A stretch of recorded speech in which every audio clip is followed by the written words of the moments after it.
Hello, hello, and welcome to Spire's End. Dun, dun, dun.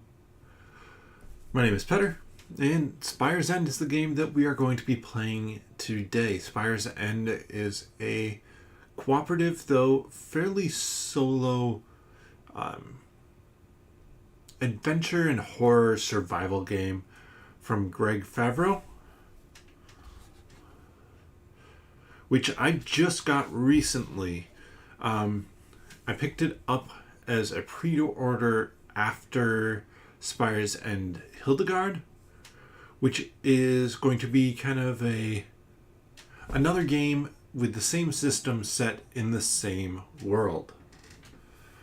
But Spire's End, well, we're going to have to dive into the story for that, because we have a whole bunch of story, though we will not be seeing all of these cards. I'll explain that as we go.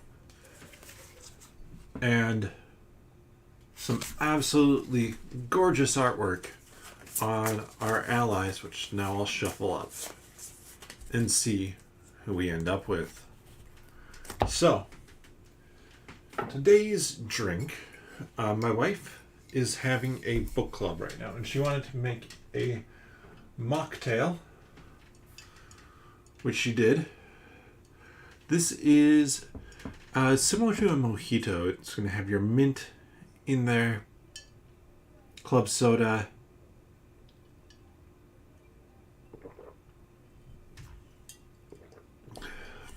but I didn't want a mocktail personally, so I mixed in some Havana Club Puerto Rican rum. This is a solid rum. It's one that I only would use for mixing, but it's not bad. And this drink itself is not bad either. This has, so I think it was a batch of about 8,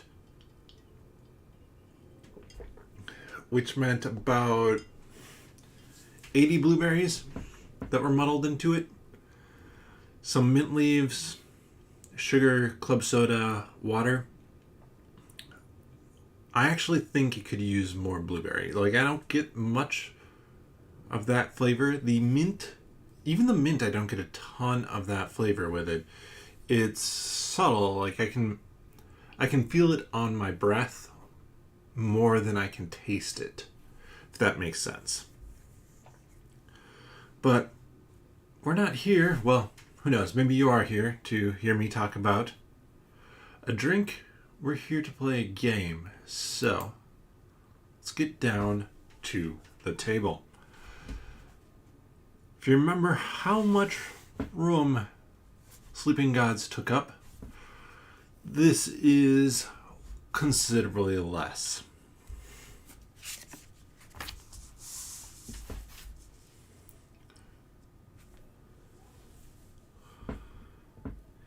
It was unusually dark before the moon was swallowed in red.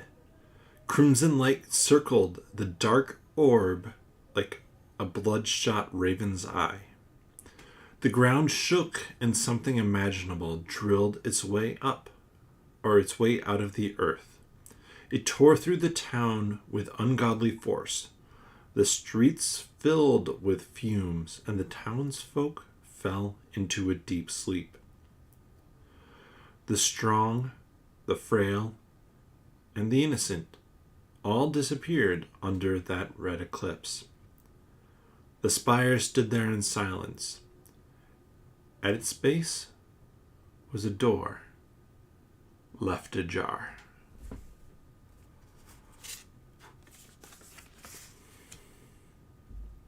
You wake, horrified, gasping for air, your head pounding, and you're covered in dust and debris. You unearth yourself and climb to your feet. A monstrous foreign object spirals above you, like the horn of a giant deity attacking the heavens. A quick glance reveals endless mounds of wreckage in every direction. It's strangely silent, and you see no one about. You head off through the destruction to find your uncle. Your last living relative. Thankfully, his cottage is outside the Spire's wake, untouched. He left you a note. I know you will come and look for me. Don't. I deeply regret what I've done, but during this incident, I hid, then ran like a whimpering dog. In truth, I'm a coward crippled by fear. You're strong, courageous, everything I'm not. That's why you must go. I suspect those missing are being held captive in the Spire. Mount a rescue, find them, free them. I am proud of the person you've become. You must remain strong. I fear many hardships and horrors lie ahead. Know that shame has clawed through my soul, and I won't survive long. I've made sure of that. But before I go, I have some knowledge to pass on to you. Or I need to pass on. So at this point in time, normally you would flip through the instruction deck. And that's going to actually be a series of cards that teach you how to play the game. Now, I know how to play the game, so we're going to get started immediately.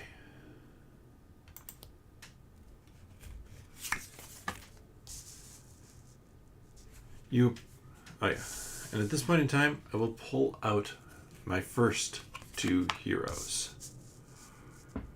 Leofric, the Forester, and Sedani, the Silversmith. And I'll go through kind of how these characters work, but now let's get them set up. Leofric has 3 health. Or 5 health, wow. Nobody has 3 of anything. And 2 armor. The Silversmith, 5 armor and 5 health. That might seem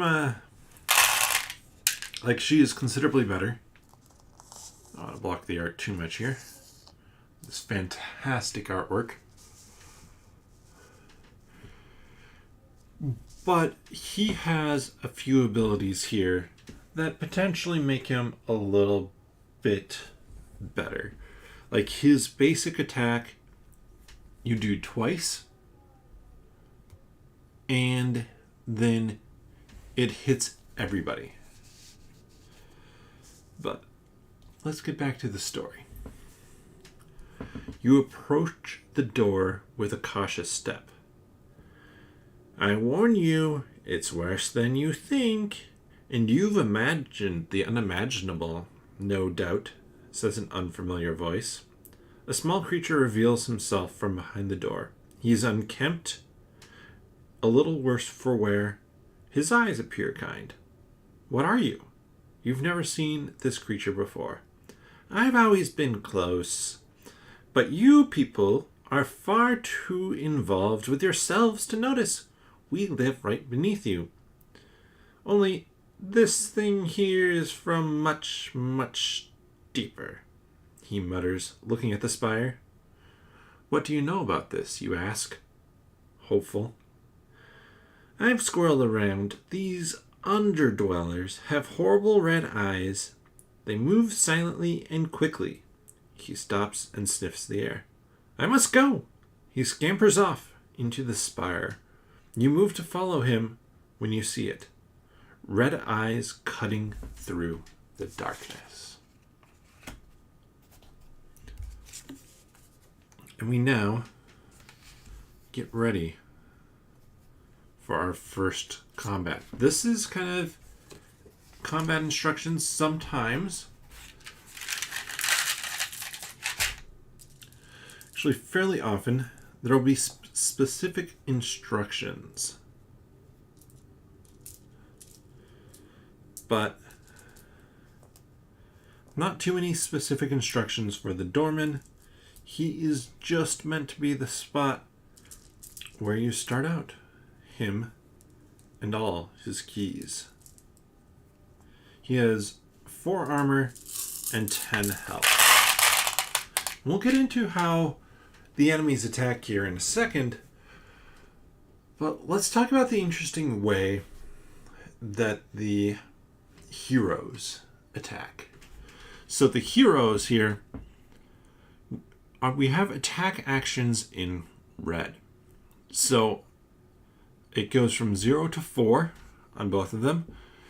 And if I wanted to activate the 4, I would spend 4 hit points. Now, he still has to get through my armor if he attacks me, but if he does, I don't have that much health left. So it's a balance of when you go for that bigger hit versus when you might hold back. Plus, after I attack, I do a recoup phase. So that is just rolling a die, and if I get a 4 through 6 for Lofric, actually for both of them, I get 1 hit point back. So I get some health back. So you can do decent attacks over and over again. 7 gets you 2, 8 gets you 3.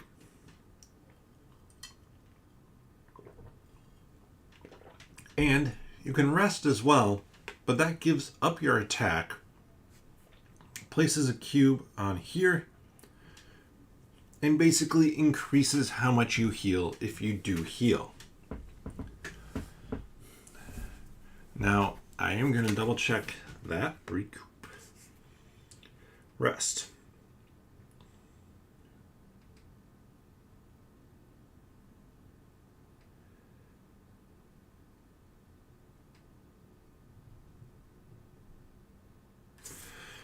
Yeah, so no matter what, you'll heal a little bit when you rest. First time you rest, it adds +1, so if I rolled an 8, that'd be 4 health. But if I roll 2, that would still be 1 health. It adds 1 health to that. If I rest another turn, that makes it a +2 to it. And then the final turn, a +3. But that also means I'm not attacking at all. And you want to attack in this game. I'm only going to spend 1 health here to do his Splinter. Splinter is a multi-attack. It is performed twice. So 8 deals 2 damage, hits the armor first, 2 does nothing, and then I roll for my recoup. 3, no hit points back. 4, Sedani, Kedani. Since you go ally, ally, bad guy, I'm going to then, do I want to spend 3? I'm going to spend 2. Only 1 attack.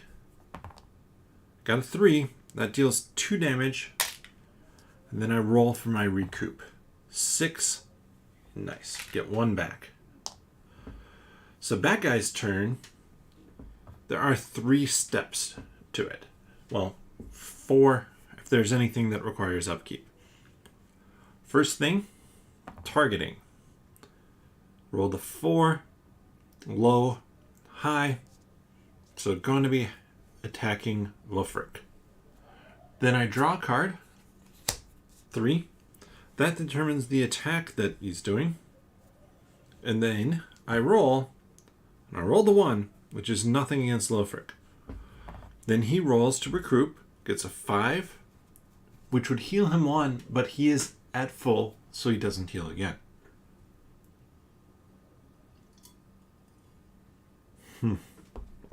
Now he's open for damage, so let's do... We're going to spend 3. We're going big here. Wow. Absolutely nothing on that. So then, I'll at least get a health back on that miss. So I could spend a 3 here. Yeah, I'm going to spend 3. 5, so that's 3 damage. Chipping away. See how much I recoup. 8. Yes! That is 3 back. Everything I spent is back. Let's roll.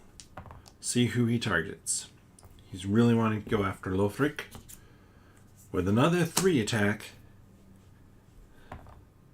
Got a 2. Nothing. This is actually about the best I've ever had it go. So we're going to spend 0. So no health. Does a multi-attack. I needed a 6 through 8 to hit. That is a 6 and a 7. 2 damage.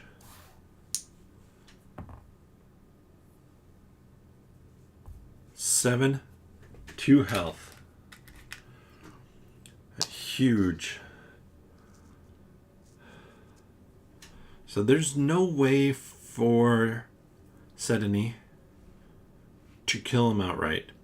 I want to play it a little bit safe here. We're going to go with 2. 4. 2 damage.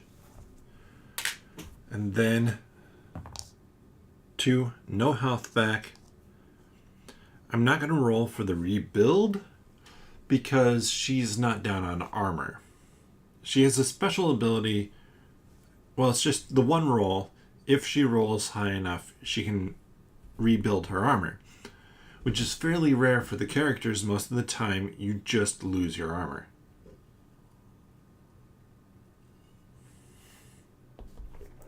Now, who will get hit? Sedany. Sedany. We'll call it that. On a 2, roll the 2. Nothing.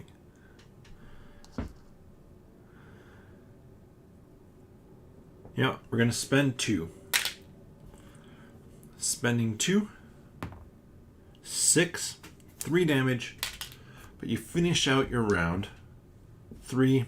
Doesn't get anything back. And the doorman has been defeated.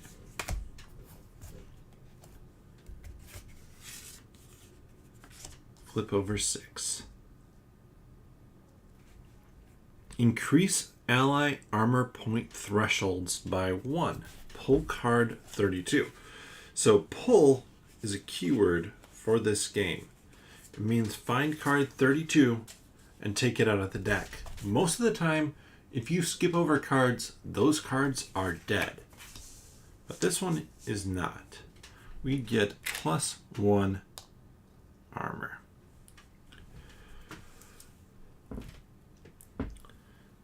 The creature is bleeding on the floor facing you.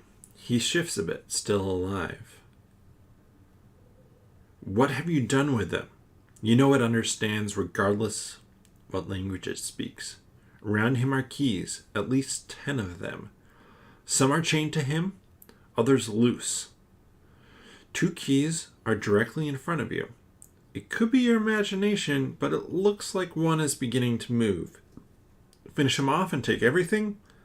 Leave him, take what he has, and move on, or take him captive.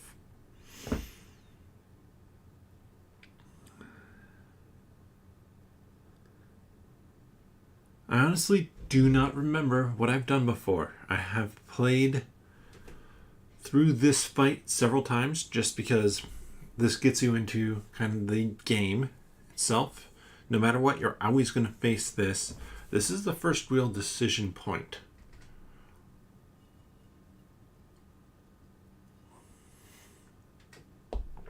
And I think we're going to finish him off and take everything.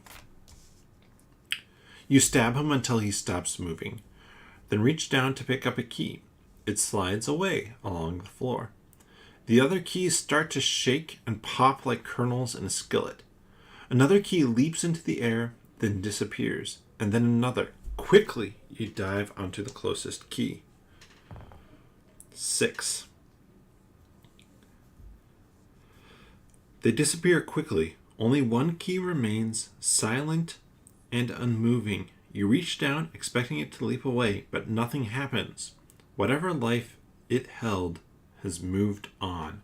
Reward first key, reveal card 10. So this is where the keyword comes in, because that means cards 8 and 9 we are not going to see.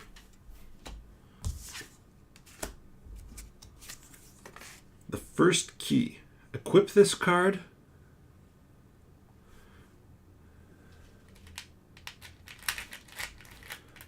I'm going to use... That's going to be noisy. Apologize. Mark that I have a key. So it allows you to roll one extra dice on locks.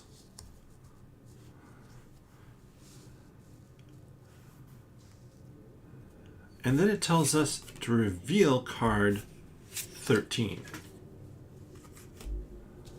So again, more stuff we are not seeing. This whole setup of cards, it's gone. It's out of the game. Sunshine. Sunbeams punch through the dusty air onto the back wall. A light blazes hot orange in between two corridors. There are signs of a struggle. A dead underdweller is lying face down in front of you with some overturned furniture. Glowing red blood trails along the floor haphazardly toward the left. You suddenly feel warm, humid air hit the back of your neck. Something tall and thin darts through the sunlight. You wait a moment, brace yourself for an attack, but none comes. In the midst of the chamber's dark isolation, you hear a hum. There is a small flicker of light from the left corridor, and the humming increases. The orange rays of sunlight start to fade away as morning begins to pass. The room grows dark. We could follow the thin creature into the corridor to the left. I want to avoid the mysterious creature in the dark. I will go down the corridor to the right. I have no idea. Well, I think I remember what I did last time.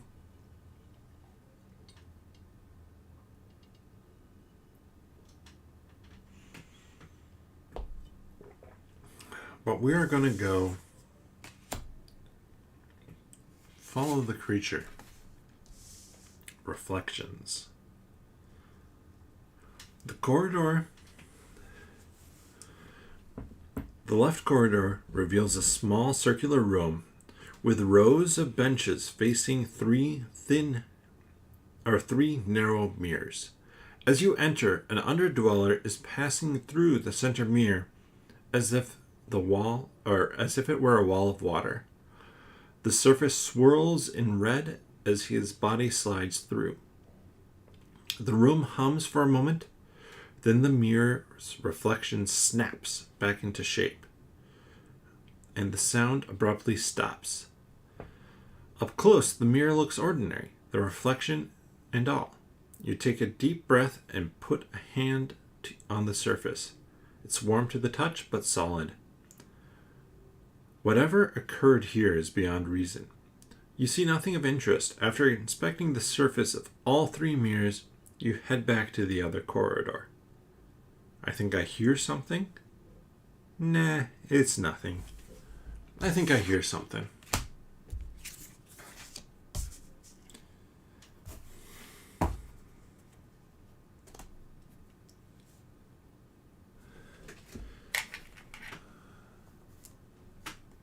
So, allies begin with cripple 3. We're going to use the white cubes to denote an effect. Fortunately, this guy's not that tough, though cripple is certainly going to slow us down. So cripple damage is reduced by 50% rounded down. So if we deal 1 damage, it's none. Which sucks. We have 3 turns of that. The Underrat here does not have multiple abilities. We will not flip from this deck, so that's special rules for him. Instead, it does a single attack each time, and all we do is roll this to determine who it's targeting, and then an attack. So, because I'm on cripple right now, I'm going to go a turn of resting with Lofric. I could attack, but getting a health back, +1, so 2, is better for me. And I'm actually going to do the same thing here with Sedony. Wow, the exact same thing.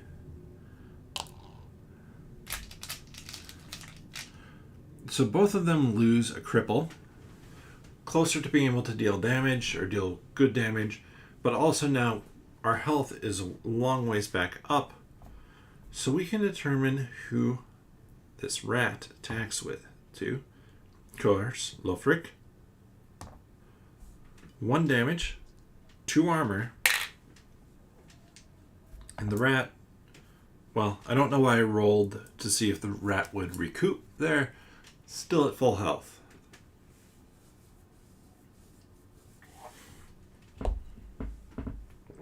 We're going to spend 3 from Lofric, which will take this away. And Mash has 3 to 4 just deal the number on the die damage. Now, let's... Oh. Yeah, well, Lofric actually does that because Lofric loses his... He cleansed last time. Which is good. Still, in a really bad spot, Lofric. We hope that you survive.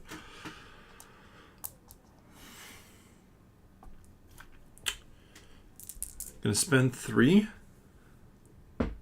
for Force Reflection. 8. That's going to be 4 damage. Ooh. So all of those go away because combat is done. It then tells me to reveal card 16.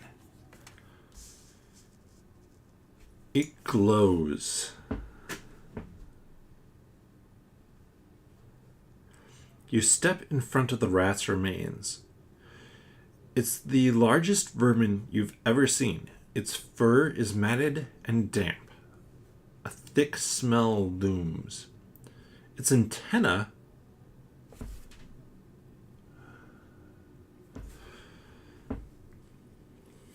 shines bright beyond death with a crackling magma glow.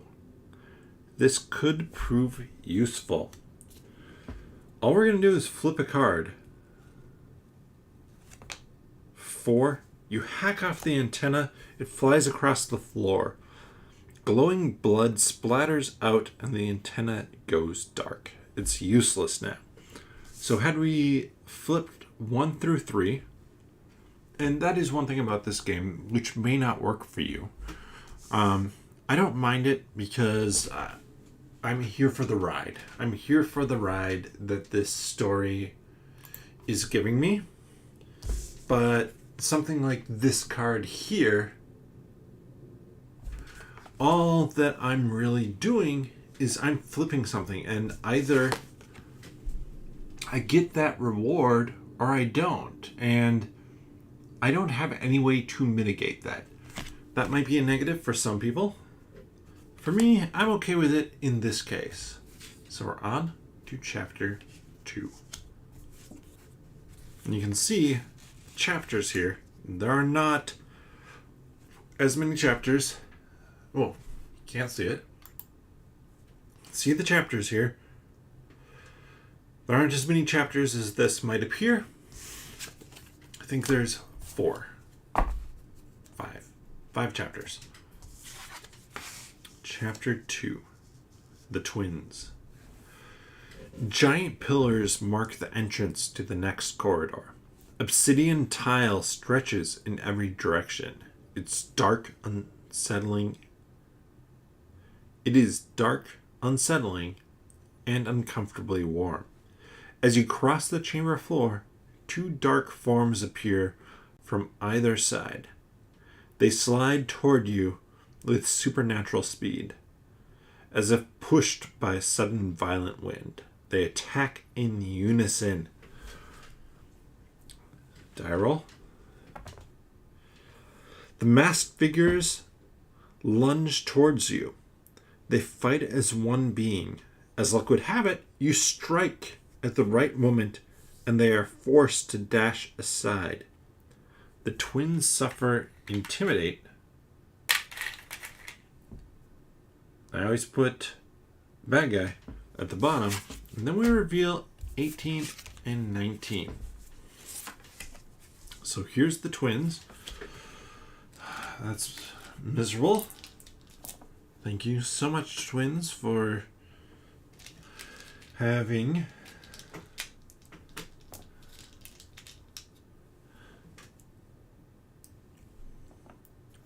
eight armor and 10 health. So 18 damage to take them out, though if I had somebody with bleed, I do not. That deals damage directly to health.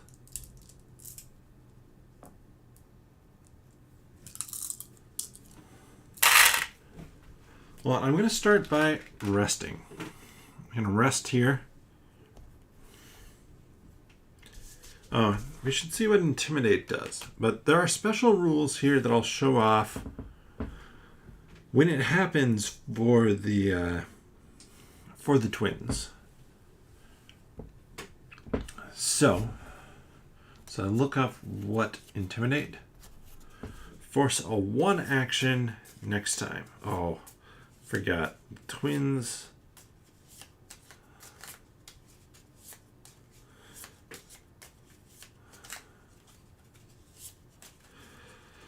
Twins have multi-strike, which is never good. Never good to have multi-strike on you.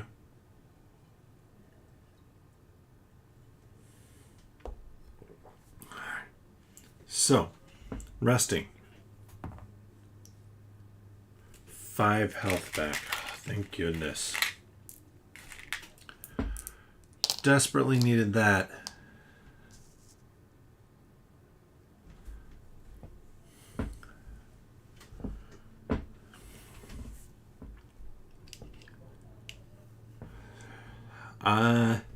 Yeah, we're gonna rest again. Rest again. 6. So 2 health back. And with a 6, get a rebuild, which is +1 armor. So her normal armor max is 5. We have that +1 armor. So we're good there. These guys flip. It is a 6.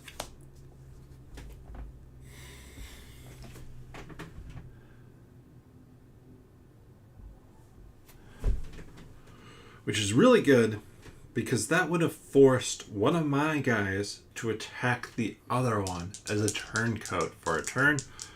But this is just a 1 against Lofric. Oof, 2 damage. The armor is gone. And so you might have noticed I did not reset the armor on these guys. I did not reset the health on these guys. That does not reset unless something resets it.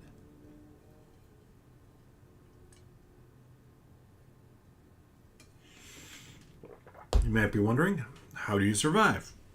Well, we'll get to that shortly, I'm sure. Because I'm going big.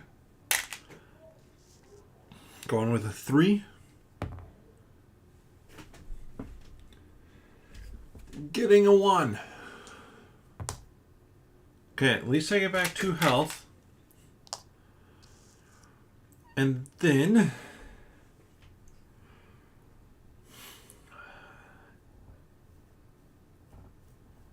I mean, I'm guaranteed.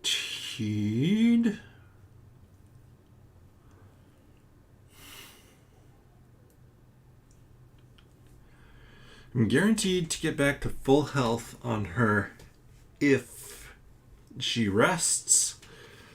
Or I could attack at a 2, and then a 3 through 8 would get me damage. I don't have anybody who deals bleed, which is unfortunate. Intimidate. It's gone. That is the upkeep phase for them. Forgot to do that. I'm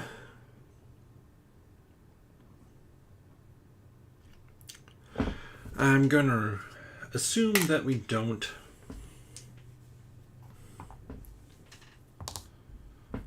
So that was 1, 8, 2 damage. Then 3, nothing on recoup. They flip again. 4. Oh, and I decide who they attack by roll. Thank you for attacking Kedany. I Kedany better than Sedany. So, 4 attack is still a dual attack. Whenever it's a dual attack, I like to just keep that there. No. Dual slice.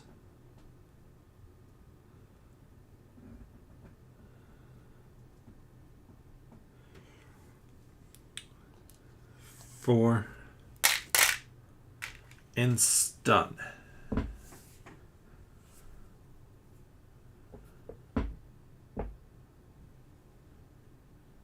No action next round. Interesting. I think they misprinted. And there should be a stun printed right there. But maybe that's something that can be used. Or that is a little bit more of a wild card slot.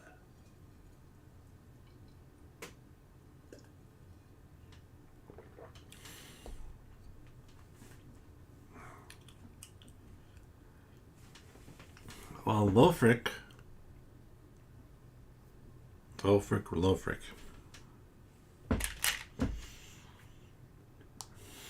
Seeing that brutal hit is just going to rest.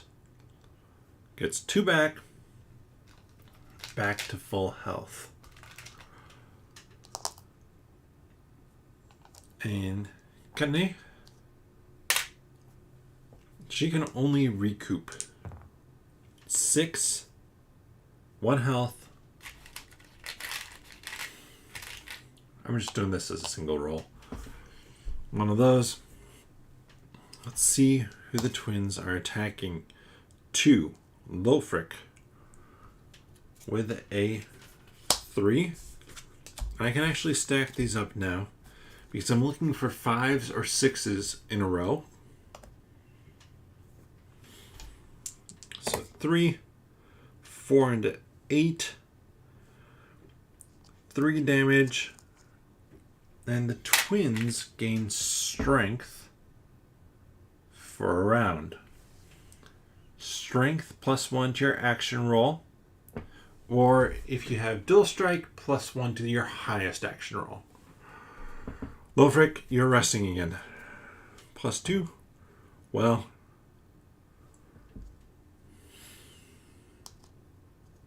you got 5 health. You can only take on 3 of that. But still, you're back in the game, buddy. You're back in the game. Kedany, we're going big again. We're going with 3. And roll a 2 Realize I'm probably covering up the camera when I do that, but, well, maybe just barely. No, and a 1 for regroup or recoup. So, who are the twins attacking? 4. Lofric. Within 3, Whistling Fists. 7 and 1. 8 and 1, technically. 2 damage. They strengthen themselves again.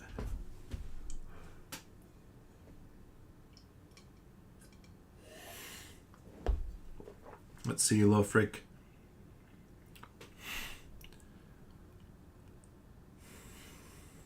We're going to do the 0 attack on Lofric. Hope that we can survive if he's hit again. I'll get rid of that cube. 6 and a 2. That is 1 damage. It would hit all enemies if there are multiple enemies. There are not. Kedani, we could do her 0 attack, or we could rest. We're going to rest. 6, so she gets back 2 and an armor.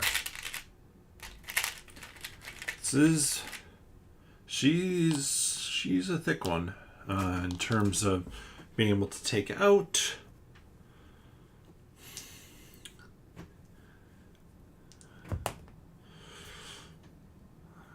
Let's cock die. 4. 1. All right. So just dual attack. 5 and 6. 2 damage. Hey, we're gonna rest. Believe it or not. Lofric. Yes. So the game, I think this could be something that trips people up again. The game slows down at times.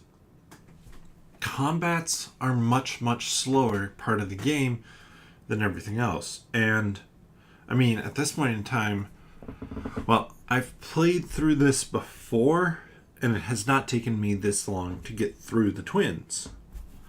Now, granted, I pull the 2 5s in a row, or 2 6s in a row, I forget which one I did, pretty fast in that combat, so that changes things up. But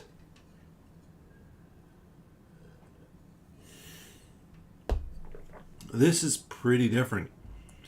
Lofric has rested and recouped. Kedani.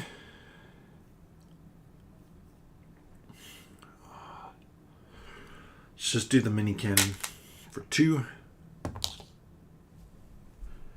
Nothing. 5. Okay. Another armor, another health. Who are the twins attacking? 3. Oh, they really love Lofric, and they're attacking with 3, which is their whistle fists. 1 and a 2. Double misses.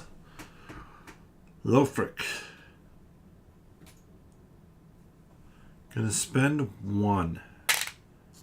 It's a 50% chance, but it's a dual attack. Deal 1 damage.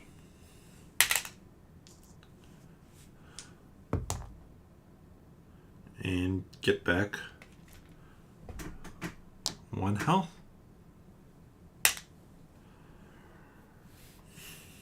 Kenny. We're gonna rest. We're gonna rest again. No, we're gonna rest. She attacked last time, so technically that's dropping back on there. The one on Lofric's gone. We're gonna rest. And so that builds her armor back up, plus takes her to full health. So girl, next time you need to attack. 1. Of course. Lofric. Just survive, buddy. Twins get strengthened again. And Lofric takes 3. Hey, guess what I'm doing, guys? Resting. To get back 3 health. Now, Kenny. Encourage. What does encourage do again? So,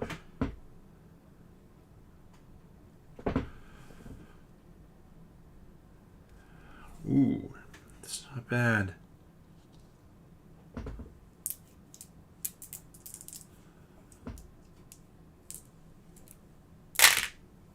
Spending 4. Single roll. No damage. Hey, good news, guys. I get back 2 health. Am I stalling out? Potentially. Or I might just die pretty quickly here. It's going to be a 2. Against Lofric. Always against Lofric. Highest one becomes a 5. Which just means 1 damage to Lofric. He doesn't have any shields left. So we're going to go here. Roll a recoup. Get back up to full health. Makes him harder to kill in 1 punch. Yeah, they'd have to pull a 5 to kill him in 1 punch.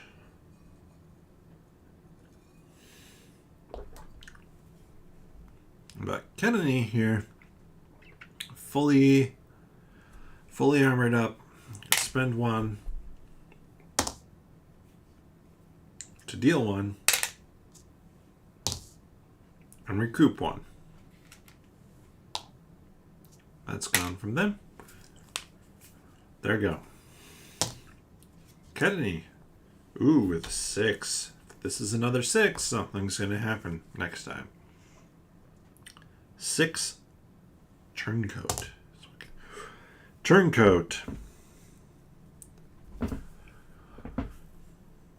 That is just an immediate effect. Force an ally to attack another ally with their level 2.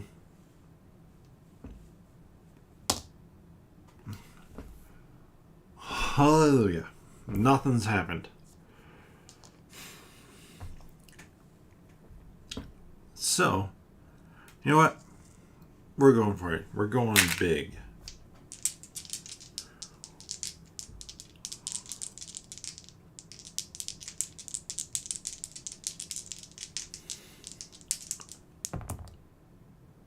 One and an 8. 1, 2, 3. 1, 2, 3. B. Lucky on an ally. Or luck. And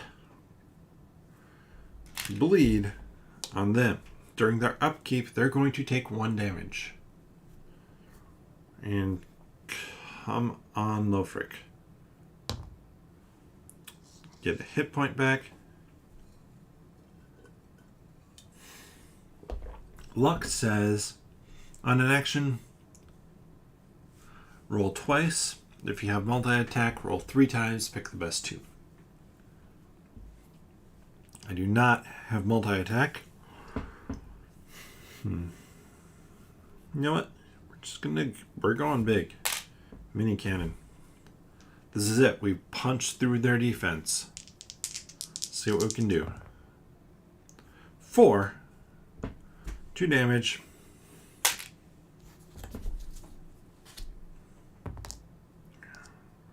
Oh, forgot to do her roll. She gains back a health. They're attacking her with a 5. So if we get another 5,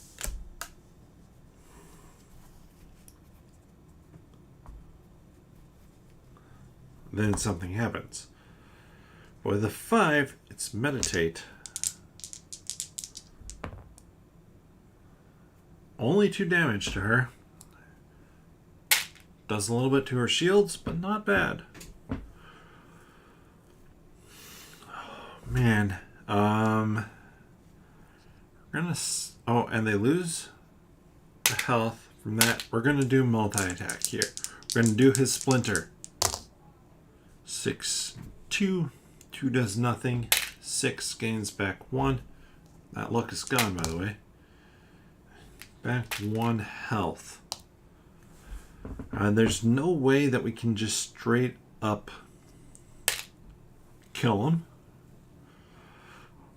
right now, so we're gonna go with the 1, 6, 2 damage. So close, so close, so close.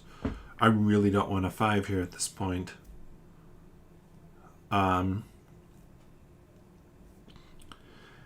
then recoup. 7. 2 armor.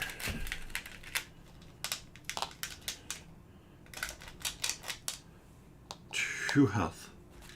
And not sponsored by them, but these game trays, X trays, I know somebody who works for them. They did not give them these to me, anything like that. I just bought them because, well, I like them. These actually work really well for the tokens in this, and the box that I showed off before, it fits. Which is just great to me because I can slap that box in there and go.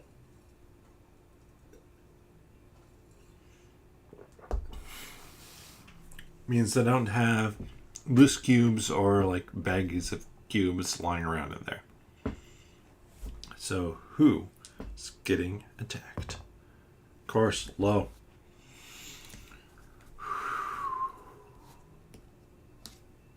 Four.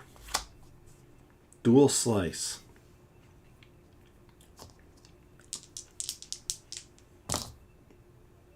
2 and an 8. Lofric, thank you for your service. How does this work? Lofric just died.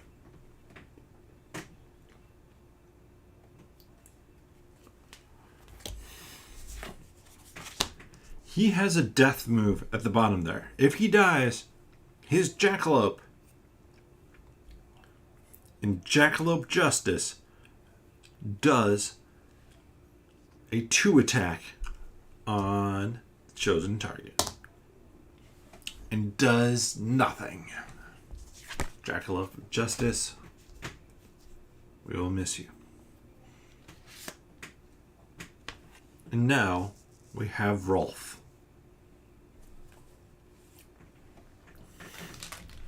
So that is one cool thing about this game is, like, obviously I was trying to keep my guys alive as long as I could, but now I drop in a new character immediately. I have a group of characters that I'm playing with. Only 2 are ever active.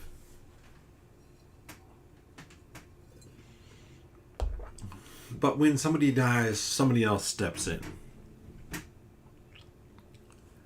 Spend 1 health.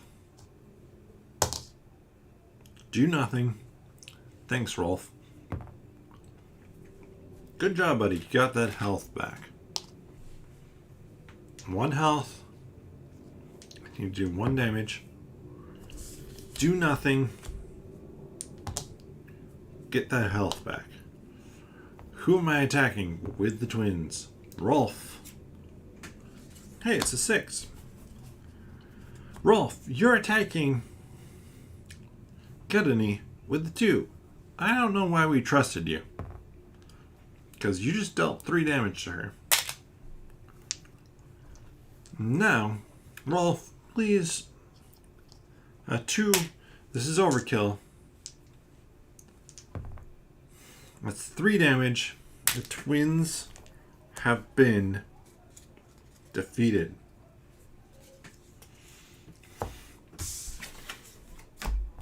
They go into this stack. Pull card. What are we Flip card 21. Triumph. +1. Increase ally hit point threshold by 1. As you strike the final blow, the remaining twin falls on the body of his dead brother. He pulls a cylinder out of his belt and presses his finger to the top. With a rush of wind, their bodies turn to dust and disappear into the cracks between the tiles. The cylinder hits the ground and rolls off into the shadows. Half a face mask lies in front of you ominously. Leave the mask, go after the cylinder, take the half mask,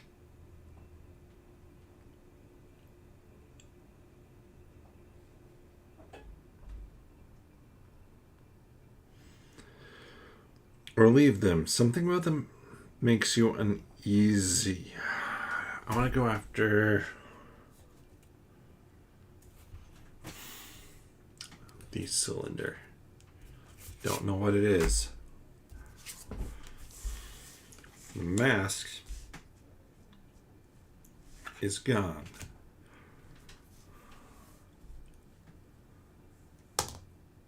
Three, the twin key. Reveal card 24. Twin key allows you to roll 1 die on locks or up to 2 keys.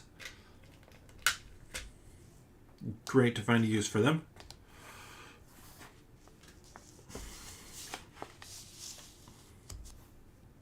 Then reveal card 25.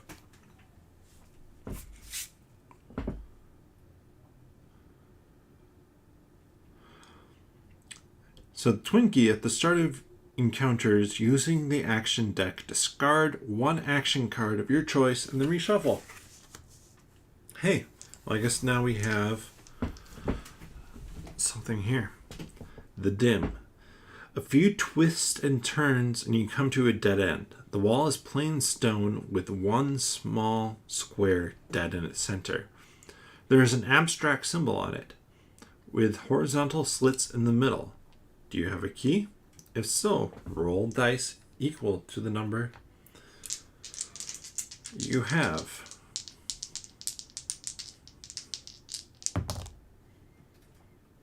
I need to match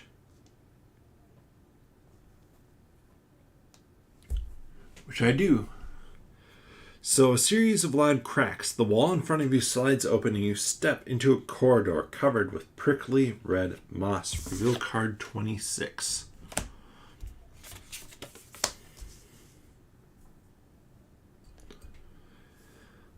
Crimson drapes of haunting vegetation stretch down the hall, or down the walls like blood.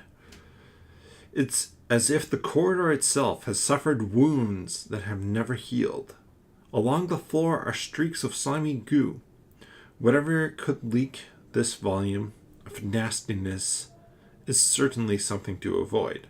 A few steps later, the floor changes.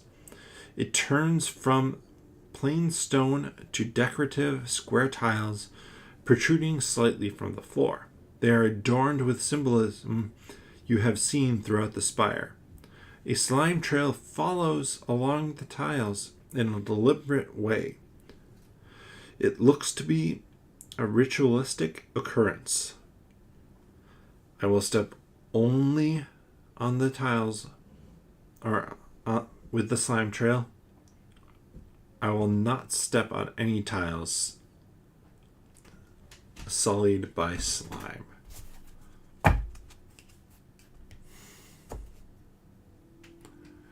I'm going to not step on any tiles sullied by slime.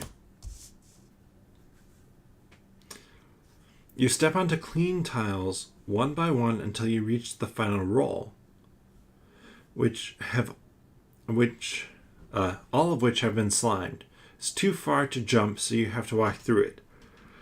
The slime tile compresses downward as you step onto it, followed by a sharp cracking sound.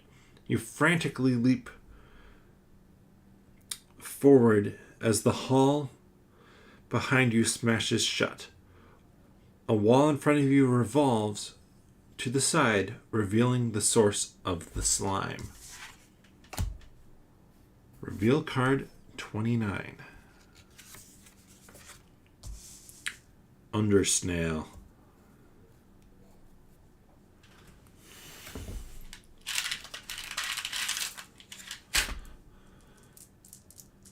This, I think, is going to be the last combat that I do. I don't know that I'm going to come back and finish off this story. This story is something that I do think is worth exploring. I enjoy it a lot. We have 2.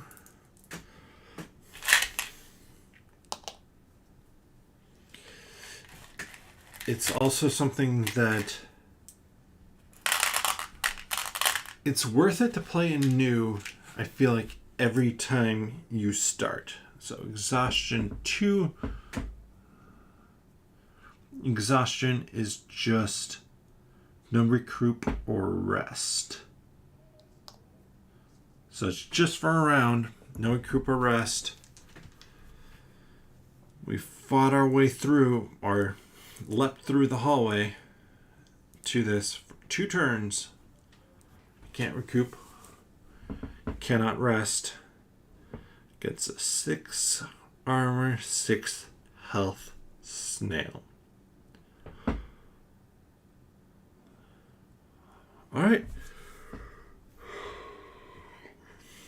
With that as it is, I'm not going to spend any health here.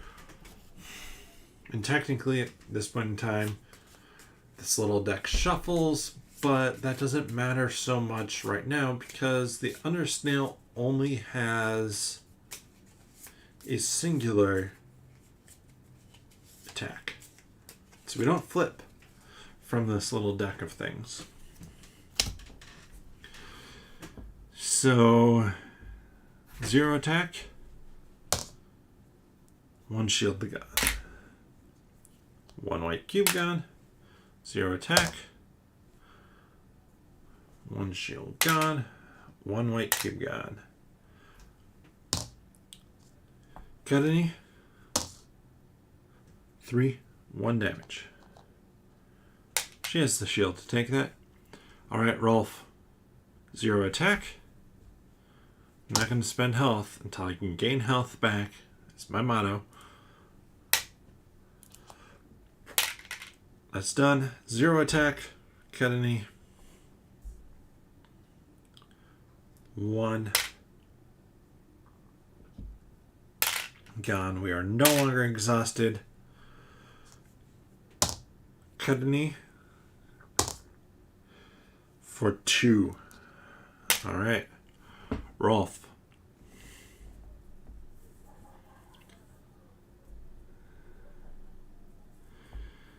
He's going to go with his 2.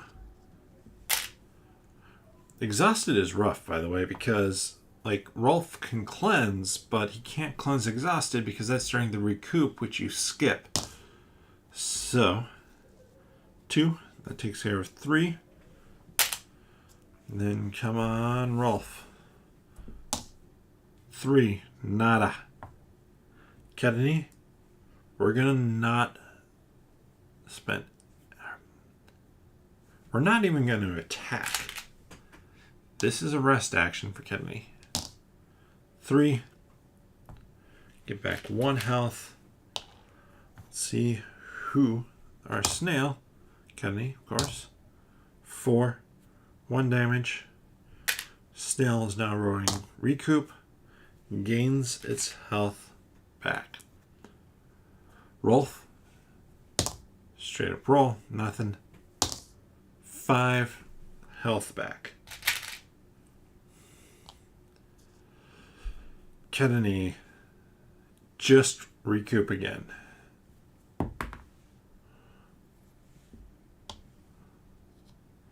Gains 2 health back, and so we're not in a bad spot health-wise. But that sucks. Kennedy, for no damage, no recoup needed. Rolf, nothing. Recoup, 7. Gets 2 health back. Next turn. Now I'm going to do Force Deflection. Nice. 7. That is 4 damage. Gain back a shield. Recoup. Yes! 3.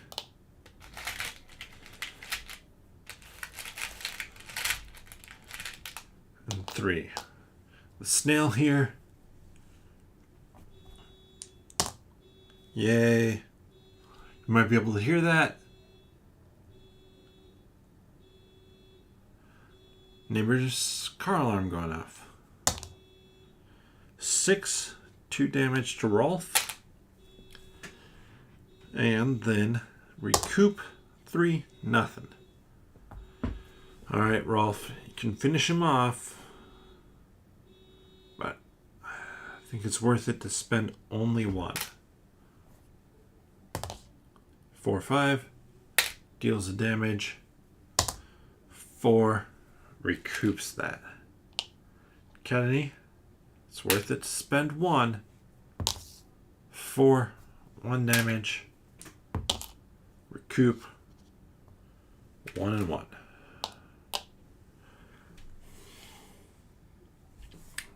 If you defeat the Undersnail, which, I mean, depending on how it went with the snails, had Lofric just survived that, probably wouldn't have the snail. So reveal card 30.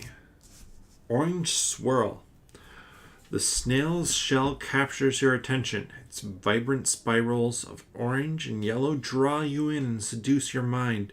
For a moment, the shell seizes your thoughts and sends you drifting away.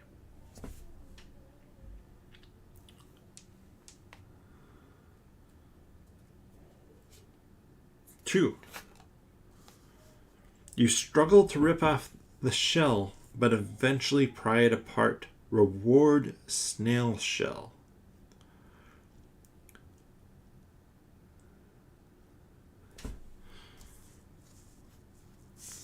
So it's basically a one-use item that I can use to confuse an enemy on a roll. I have a, 6, 7, or 8 gets it for me. And I've never faced this Undersnail before. Alright, let's continue a little bit further. I said probably wrap it up there, but I haven't done this before. So 31. A Tale of Two Passages. You stand in front of 2 corridors. The right is an incline with beds of inverted mushrooms and moss draping down. The left descends into darkness. If Lofric's party, or in your active party, his jackalope Magnus gets in a tussle with the Undersnail. After a short skirmish, Magnus crushes the snail shell with his antler. Proud, Magnus stomps his foot. Jackalope Justice is increased to 3 attack.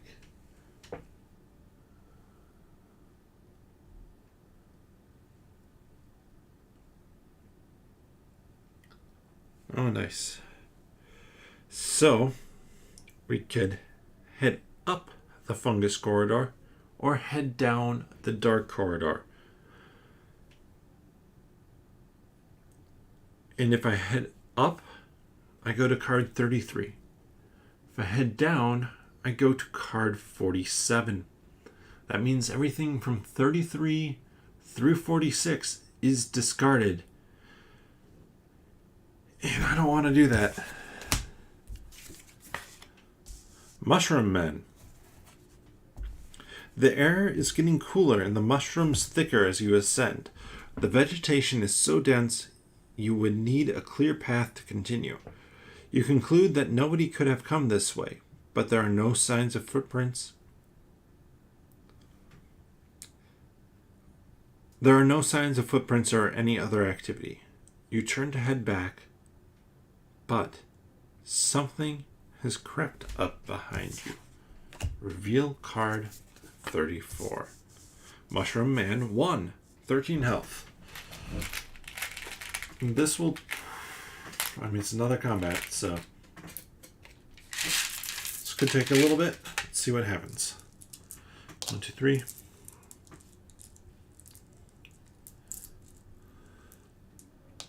4, 5, 6. 7, 8, 9. 10, 11, 12. 13. So Mushroom Men, much like some of the others, only have one attack. However,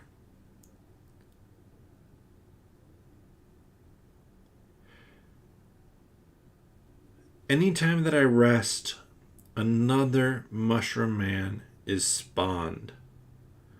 Up to a total of 5. So I really don't want to rest if I can help it.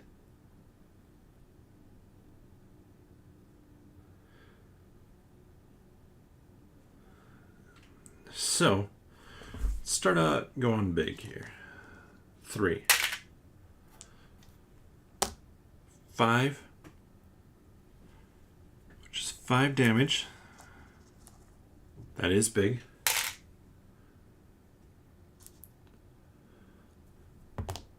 Of course, don't recoup.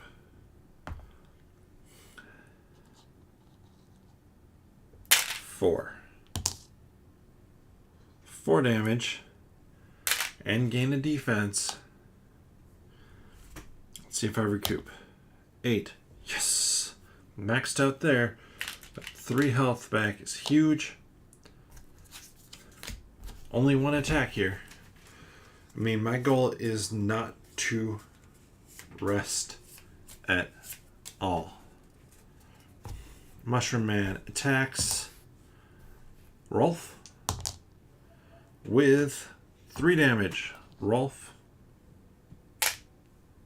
we barely knew you.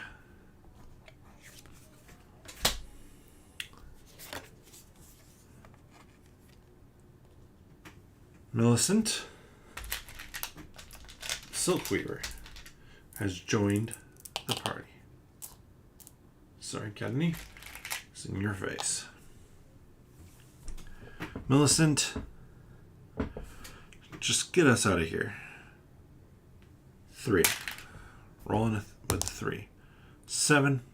5 damage. Recoup 2. Nothing. So we defeated them, and we reveal card 41.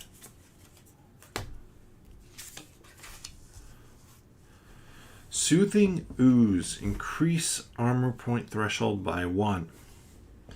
Black ooze spurts out of the dead mushroom men. Oddly, the sounds are soothing. Next to one of the slain creatures is a key covered in ooze. You pick it up, half expecting it to jump out of your hand or burst into flames. Thankfully, it remains still. You hear a voice as you slip it into your pocket. Investigate the plea or answer without getting closer. I'm going to answer without getting closer.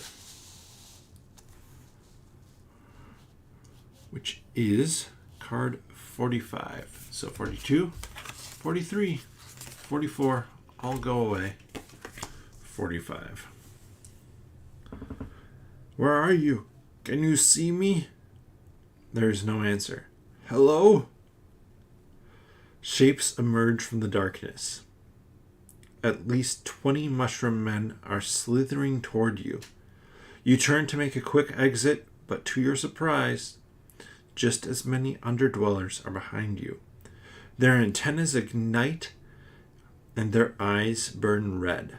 They rush past you and attack the mushroom men. The dead cover the ground quickly. You have no idea which way to go. The ground is now soaked with black and red blood as you stumble around, desperately looking for a way out.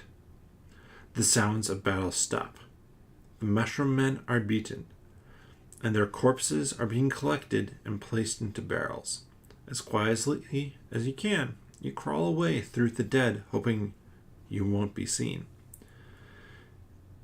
As you slowly worm your way across the ground, a blade drives through your back and pins you to the floor. Your murdered body, along with the bodies of your allies and the fallen mushroom men, are tightly packed into barrels, loaded up on carts, and carried off into the deep. Well,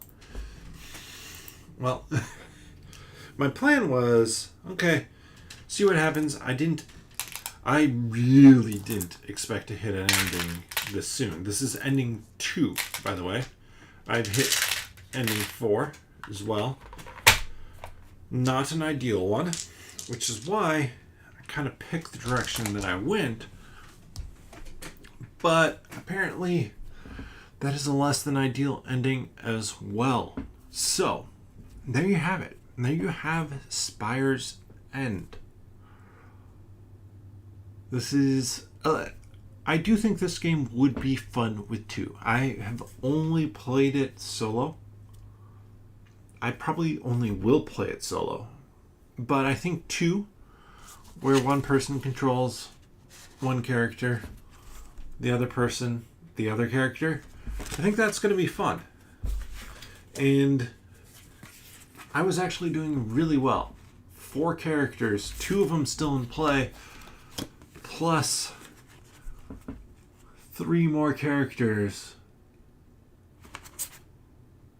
who I could potentially play with, including Hildegard, who is going to be from the next game. So, there we have it. I found that once I know how to play, I like to keep these 3 cards separate. Everything else, I put back into order. Of those 3 cards, a few of them are kind of the rules, instructions. One of them is the combat overview, and then the status effect glossary is part of, I believe, this collection here as well. And the status effects tracker as well, just because you dive into those immediately. But stuff like this, where it tracks your keys and coins, keep that separate. Man, we were doing well with keys. That is a bummer to end there, but this is a game that I really enjoy. It's an interesting one in that, I mean, that was an hour and let's call it an hour and 10 with me talking through stuff and explaining stuff as I went to get to that first ending. And that first ending is in chapter 3. So it's an interesting experience because it's something different than I've played before. I mean, you look at the 2 stacks of cards. These are the ones that we went through. Plus this one. These are the ones that we didn't. There were a number that we missed out on. I'm not going to lie. Sometimes for better. Because I don't want to pull out the rest of the mushroom men. Sometimes maybe for worse, though. And that's for me, that's the cool thing of the game. It's interesting, too. This is card 32, which has like the tracking improved stats and stuff like that. That it is that far into the deck, because I mean that is a ways down, and you basically always pull it right away. But I think that they do that kind of as a teaching experience. That, yes, there are cards that you are going to pull from the deck that you will pull versus go to. And that's kind of the difference between them.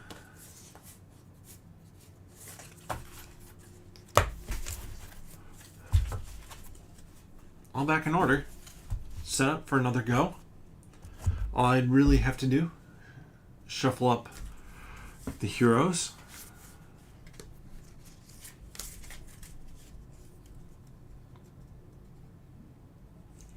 And I really like her as one because everything she does is a multi-attack. And that is pretty strong. And you know what? I'm going to show this off. So box with a little piece of silk, a little ribbon. It's not silk, but little ribbon in there.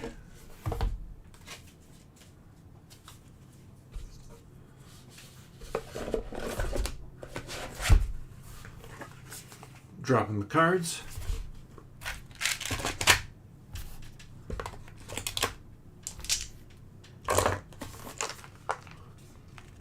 Dropping everything. You can see that game trays fits well. And then, and that is my main negative about this game. So when trying to slide it in, because there is that little bit of a wrap on stuff, can get caught. At least especially the one direction. And I can tip it up like that. And it, I mean, the cards, those little cards might be affected, but that's about it. So there we have it. Thank you so much for joining me tonight. I hope that you had fun with this. I had fun with this. I've seen endings 2 and 4. I don't know how many there are. I have to imagine that there's at least 8, maybe 10. It could be more. It's very much a choose your own adventure with some things you can learn along the way. And I thought I had learned something. Turns out that the thing I thought I had learned, well, maybe that would have been the right thing to do, just with a different decision later. So, like I said again, thank you for joining me. Thank you for checking this out after the fact. I hope that you enjoyed this content. If you are, please consider subscribing, giving this video a thumbs up, or leaving a comment down below. But, as I said last time, my drink's always gone by the end, so bottoms up.